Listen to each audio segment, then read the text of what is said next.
Mami, galing dito si Ninong kanina. Inabutan ka naman ba? Hindi nga sagad daw sa loan. Sagad sa loan? Dapat tinanong mo kung bakit sagad siya sa loan. Siyempre, ako pa. Tinanong mo? Ang galing mo talaga, anak nga kita. Kakapanganak lang daw kasi ng misis niya kaya wala siyang pera Ha? Kasama ko lang mag-zumba kahapon yung misis nun. Hindi naman yun buntis Hindi. Yung kasama mo kahapon, misis niya sa Caloocan. Yung nanganak, misis niya sa Cavite. Hay! Tapos magka-college pa daw yung anak niya. Ha? Yung anak niya dun sa kasama ko sa Zumba kahapon, grade 3 pa lang yun.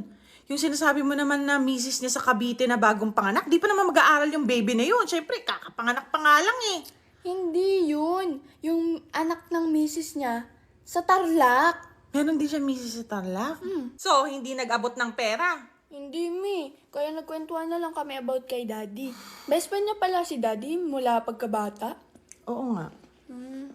Sabi niya, nung bata si Daddy, takot na takot daw siya sa baliw Kaya nagtaka sila bakit nag-asawa si Daddy ng baliw. Sinasabi ko na nga ba, may asawa rin sa iba't ibang lugar yung daddy mo Wala daw, Faithful daw si Daddy.